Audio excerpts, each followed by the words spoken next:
이번 시간에는 에드워드 마이브리치라는 사진가인데요. 이제 사진술이 어느 정도 자리를 잡아감으로 해서 다양한 분야에서, 그러니까 다양한 방법으로 사진의 그런 새로운 표현 방법이나 연구들이 이루어졌다라고 이렇게 말씀드릴 수가 있는데, 그런 상황에서 이 에드워드 마이브리치를 중심으로 한 동체 촬영에 대한 연구들이, 동체, 그러니까 움직이는 대상을 기록하는 이런 쪽의 사진들도 또 굉장히 많은 그 주목을 받았다는 얘기고요.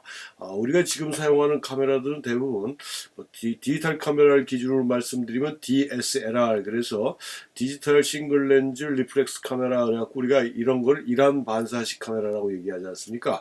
사진이라는 건 그러니까 평면 작업을 하는 건데, 우리가 보는 세상은, 사람이 보는 세상은 이 쌍안이잖아요. 눈이 두 개이기 때문에 그 세상을 이렇게 원근감 있는 3D 화면으로 보는 거하고 똑같다는 얘기인데, 우리가 카메라가 가지고 있는 한계는 일환이기 때문에 세상을 평면으로 본다라는 얘기고요.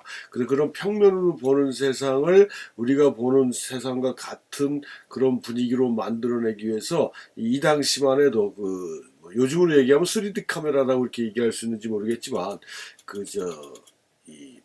입체 카메라들이 등장을 했습니다. 그걸 우리가 스테레오 카메라라고 이렇게 얘기를 하는데, 렌즈가 두 개가 붙여져 있어 가지고 같은 장면을 두 장을 찍어요. 그래서 그걸 프린트에서는 입체적으로 보이지는 않는데, 그걸 일반적으로 보는 파인더 기능을 해주는 거기에다가 이렇게 껴놓고 보면은 이 사진이 입체적으로 보입니다. 그 화면 자체가. 이런 여러 가지 연구도 이 당시에 활발하게 이루어졌었고, 조금 전에 말씀드린 것처럼 동체를 기록하는 그런 사진에 대한 연구도 굉장히 활발하게 이루어지고 있었던 과정이다. 그래서 사진술이 발명되고 어느 정도 안정기에 접어들면서 사진의 그런 다양한 그 실험과 연구들이 진행되고 있었다. 그런 것 중에 하나가 이런 동체 촬영에 대한 기록이고요. 조금 전에 말씀드렸듯이 스테레오 카메라 같은 대상을 입체적으로 볼 수 있는 그런 특수 카메라라고 말할 수가 있는데, 상당히 인기가 있었던 것 같아요. 그 분야에 대해서는 또 제가 그렇게 정확하게는 모르겠는데, 다양한 종류의 그런 스테레오 카메라들이 나왔거든요. 사이즈도 다양하고요. 하여튼 그런 여러 가지 그 변화들이 또 이제 사진 그런 그 메커니즘 파트에서 이루어지고 있었다라는 건데, 오늘 여기서 말씀드릴 그 에드워드 마이브리치라는 사람은 동체 사진, 그러니까 움직이는 대상을 기록하는 사진 쪽에 굉장히 일가견이 있었던 그런 사진가다라고 얘기할 수가 있는데, 이 사람은 영국 사람인데요. 지금 왼쪽에 나와 있는 요게 이 에드워드 마이브리치입니다. 굉장히 멋있게 생겼잖아요. 수염도 대단하고요. 생긴 것도 잘생긴 것 같은데, 이 1852년에 영국에서 미국으로 건너와서 그러니까 주문을 받은 거가 오다가 온 것 같아요. 그래서 미국 정부로부터 이 태평양 연안하고 알래스카 지역을 기록 촬영하는, 기록 사진이죠. 이런 거를 의뢰를 해서 그 지역을 최초로 촬영한 사진가라는 그런 또 타이틀까지 가지고 있는 사람이 이 에드워드 마이브리치입니다. 그래서 사진을 이제 이런 기록적인 다큐 형태의 기록적인 사진을 했던 사람인데, 개인적으로는 움직이는 대상에 대한 그런 촬영에 굉장히 매력을 느껴서 그쪽으로 깊이 파고 있던 상황이었어요. 근데 당시에 사회적으로 무슨 논란들이 있었냐면은 이게 지금 질주하는 말의 모습인데요.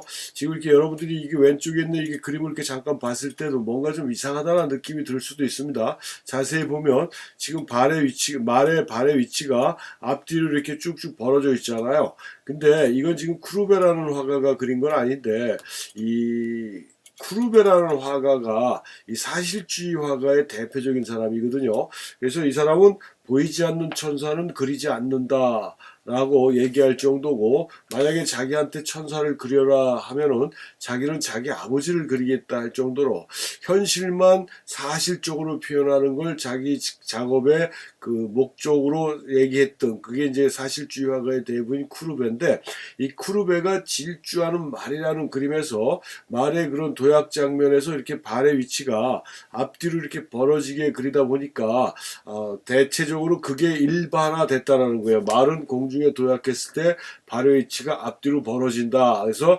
일반적으로 그런 그림, 말이 달리는 그림을 그리는 사람들은 쿠르베와 똑같이 말의 발의 위치를 이런 식으로 그렸다는 얘기예요. 이런 식으로. 그런데 그 당시 지금이야 뭐 여러 가지 장비가 있어서 아무리 빨리 움직이는 것도 우리가 다 파악해낼 수 있지 않습니까? 뭐 그래서 운동 경기나 이런 거에서도 카메라에서 심판이 파악하지 못했던 걸 비디오 판독을 해서 파악을 해서 결정이 번복되는 경우도 있고 해갖고 아무리 빨리 움직이나 이런 것들도 우리 인간의 눈으로 잡아내지 못하는 상황들까지도 기계의 도움을 받아서 다 찾아내는 그런 상황까지 됐지만 저 당시에는 사람의 눈뿐이 없어요. 눈썰미가 좋은 사람이 의지하는 방법뿐이 없었다는 얘기입니다. 아무런 도구나 장비가 없었기 때문에.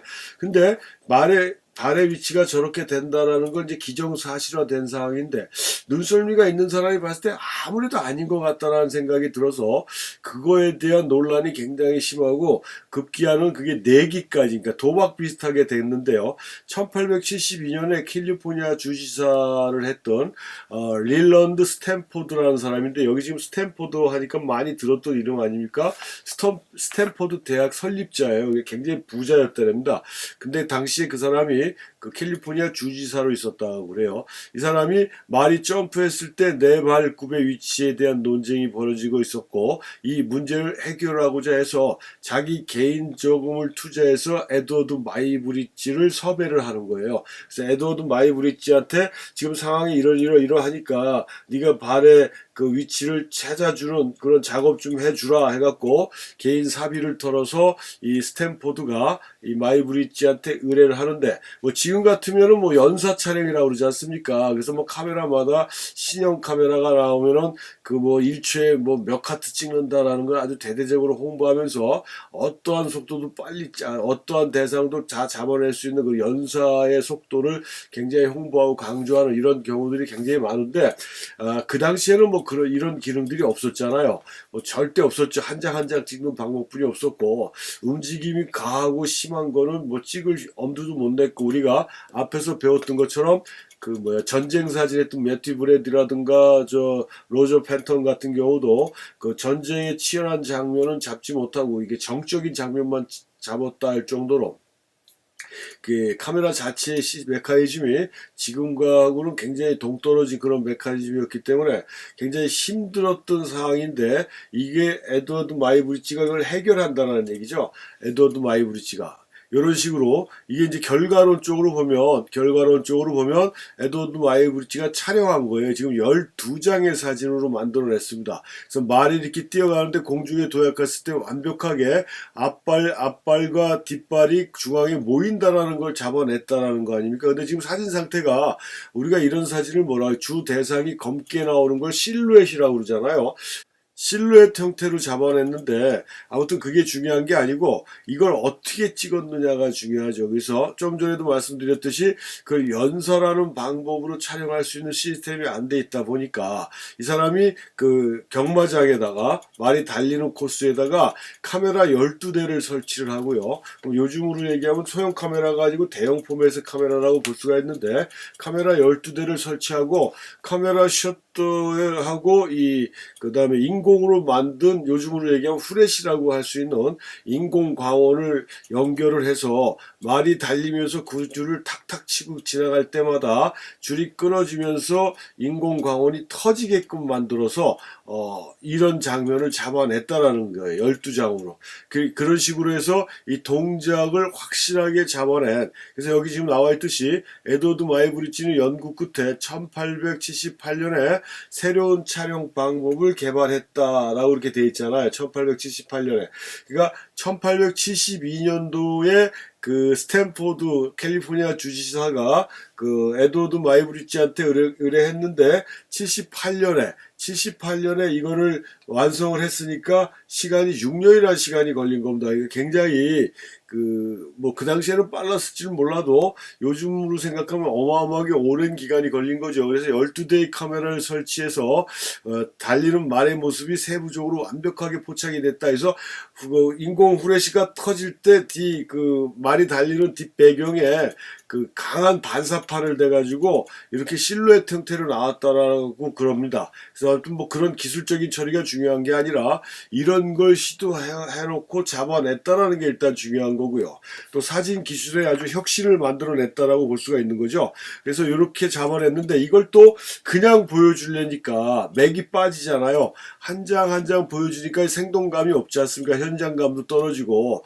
그래서 우리가 어렸을 때 우리 같은 경우는 만화라고 그러죠. 이렇게 같은 모양으로 하나는 팔을 벌리고 있고 하나는 팔을 오므리고 있고 해서 두 장을 그려놓고 막 페이지를 이렇게 계속 움직이면은 이 걸어가는 것 같은 느낌을 만들어지는 거거든요. 이 영화라는 게 그런 거지 않습니까? 우리가 뭐 저도 나이는 있지만 우리보다 한참 어른들 우리 부모님 세대에는 그 영화 자체를 옛날에는 활동사진이라고 그랬어요. 또는 무성영화 뭐 이런 식으로 이 필름 카메라 그러니까 사진으로 찍는 그 필름 우리가 사진 찍는 그 필름하고 똑같은 필름으로 촬영을 한다라고 보시면 돼요. 그래서 영상기를 돌려서 인간의 눈에는 뭐가 있어요? 잔상이 남아있기 때문에 앞에 보던 상이 이미지가 남아있고 뒤따라오는 이미지가 겹쳐서 그게 움직이는 것처럼 보이는 거거든요. 그래서 그걸 영상기를 빨리 돌리면 빨리 움직이는 거고 늦게 돌리면 천천히 돌리면 슬로우 모션으로 보이는 거 이런 형태인데 이거를 시사회에서 보여줘야 되는데 그냥 보여주니까 맥 빠져서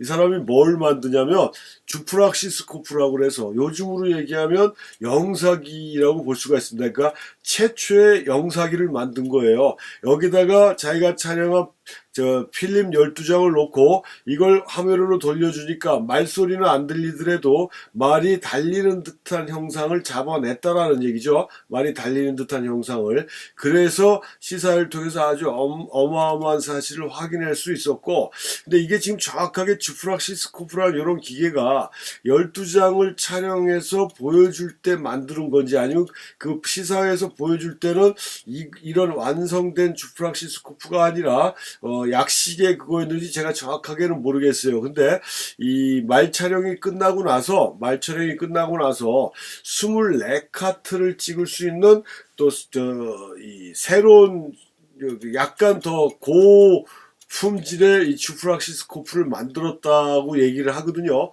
그래서 아무튼 이런 주프락시스코프는 뭐 결론적으로 최초의 영상이고 영화의 원조가 됐던 사람이 또 에드워드 마이브리치다라고 이렇게 얘기할 수 있으니까 사진에서도 동적인 움직임을 순간 포착으로 잡아낸 그런 최초의 사진가이면서 영화 파트에서도 영상기를 처음으로 만들어낸 그런 사람이 이 에드워드 마이브리치다. 그래서 이게 주프락시스코프 그러니까 말이 달리는 장면 12장을 이런 식으로 해갖고 이걸 돌려준다는 얘기죠. 그러니까 영사기처럼 돌려주면 말이 달리는 것처럼 보여지는 이런 작업을 했던 사람이 이 에드워드 마이브리치고 나중에는 12장이 아니라 24카트까지도 연속으로 촬영할 수 있는 그런 형태로 작업이 훨씬 더 이 기술적으로 완벽해졌다라고 이렇게 얘기할 수 있고요. 이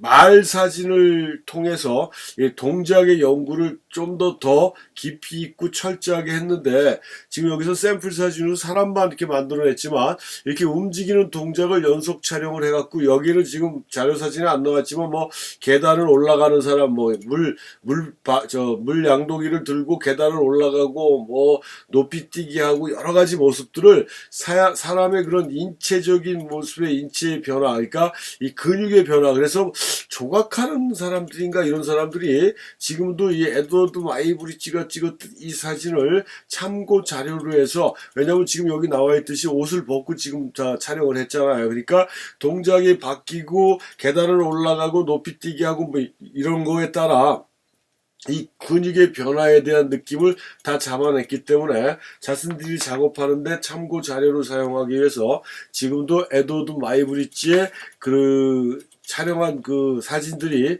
그 사람들한테 굉장한 도움을 주고 있는 자료로 사용이 되고 있다라는 거를 그렇게 인정을 받고 있는 사람이 이 에드워드 마이브리치라는 얘기입니다.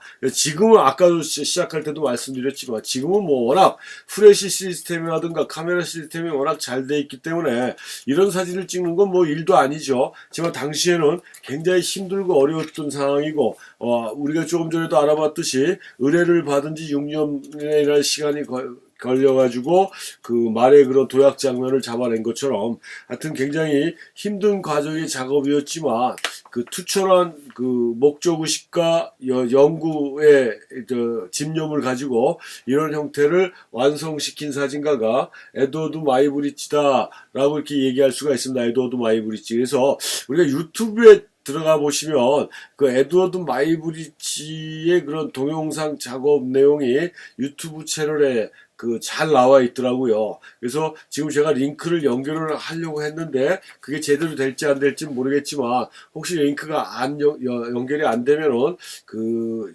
구글에서 에드워드 마이브리치라고 그 영문으로 쓰시면요, 영어로 쓰시면 그 에드워드 마이브리치 저 유튜브에나 구글에 치면은 이 에드워드 마이브리치가 그런 작업했던 모든 걸 그 동영상으로 제작해서 제작된 걸 보이는 그런 채널이 있습니다. 지금 여기 채널 주소를 제가 이렇게 적어는 놨지만, 하여튼 그렇게 참고해 보시면 에드워드 마이브리치가 어떤 형태로 작업을 했고 이루어졌는지 제가 어설프게 알면서 아는 체 하는 것보다는 그 시각적으로 훨씬 보면 훨씬 더 도움이 많이 되지 않을까라는 생각으로 제가 그 점을 말씀드리는 거고, 아무튼 그 사진술이 어느 정도 자리를 잡게 되면서 다양한 분야에서 사진의 발전, 또 기계적인 메커니즘의 발전을 통해 다양한 시각적인 그 효과를 노리는 연구나 노력들이 이루어지고 있다라는 점을 말씀드리면서 이번 강의를 마치겠습니다.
Come on.